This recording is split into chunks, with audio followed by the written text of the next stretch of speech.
Give everyone what you owe him. If respect, then respect. If honor, then honor.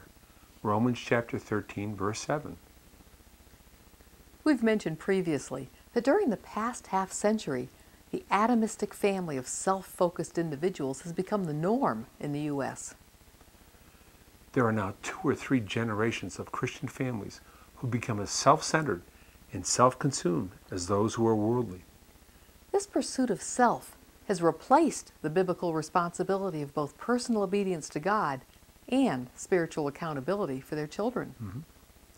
The selfish, pleasure-bent retirement mentality of the world has encompassed many of today's seniors.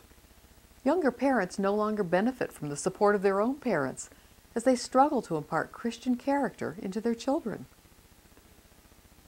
We realize how much greater the pressure and responsibility is for parents today to raise a godly generation when they're surrounded by such ungodliness in the world. This struggle to impart biblical character is all the more intense when parents have so little access to or input from those who could have shared counsel and wisdom from their own experience of having raised children. If you've already read our Hebraic article, He Has Showed You, then you're aware of how essential the Hebraic-style home fellowship is for the mature to come alongside parents and their children as extended spiritual family. We'll discuss this in our later segments on home fellowships. Just keep in mind that no matter what goes on in the society around you, the character development of your children is still homegrown. Paul offered specific directions for followers of Jesus who are trying to raise their families in the pagan, debauched city of Ephesus.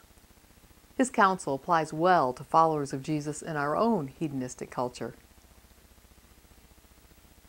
Children, obey your parents in the Lord, for this is right. Honor your father and mother, which is the first commandment with a promise, that it may go well with you, and that you may enjoy long life on the earth. Fathers, do not exasperate your children. Instead, bring them up in the training and instruction of the Lord. Ephesians chapter 6, verses 1 through 4. The honor your child is directed to give you comes from a heart of deference. Biblical deference purposes to follow through in obedience to what you say.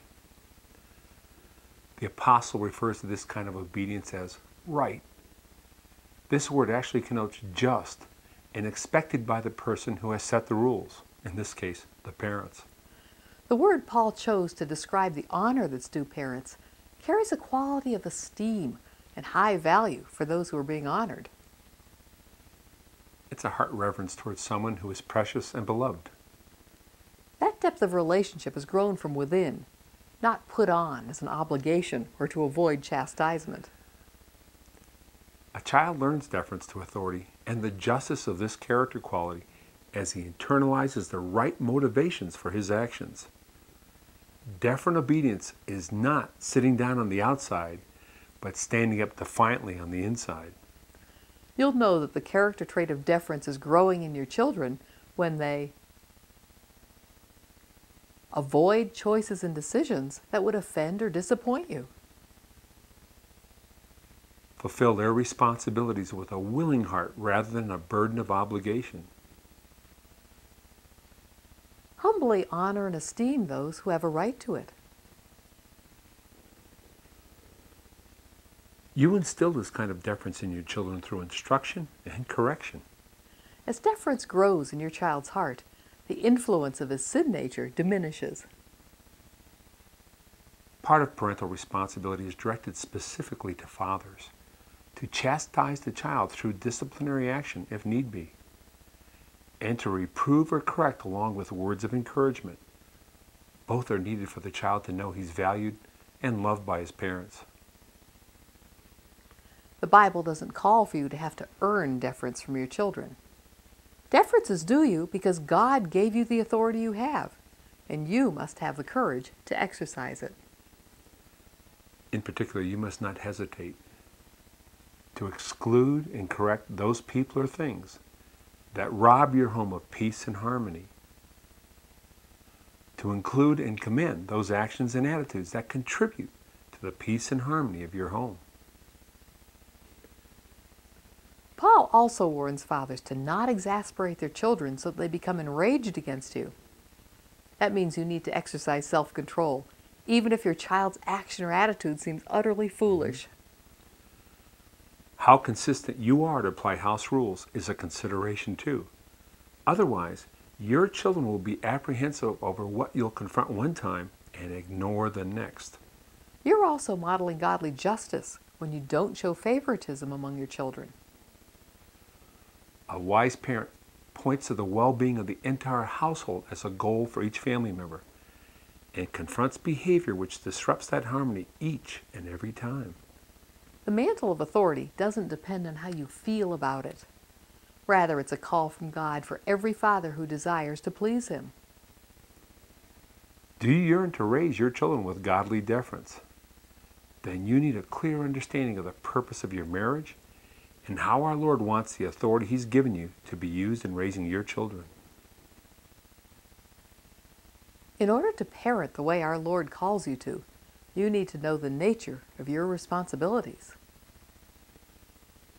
Discuss with your spouse your understanding of authority in terms of how each of you commends, corrects, includes, and excludes. Are you both on the same page? Yes or no? If no, what do each of you need to change? How insistent and consistent are you in seeing that your children obey? Do you and your spouse have seams in this area so that your children play you off against each other? Did you give deference to your own parents when you were growing up? How did you respond to whatever forms of correction or discipline they administered to you? How has the manner in which you were commended or corrected by your parents affected your own child raising? How do you display deference toward others when your children are present? Do you rise when older people enter a room? Describe your interaction with the elderly. You'll find that deference is the first step for your children on the pathway in fulfilling this particular command of God. Carry each other's burdens, and in this way you will fulfill the law of Christ. Galatians chapter 6, verse 2. We shared in a previous segment the way in which deference is connected to your trust in God. Jesus commended the centurion who had such deep understanding of both authority and deference. I have not found anyone in Israel with such great trust. May that praise be showered on both you and your children for the same trust-based obedience that shines through godly deference.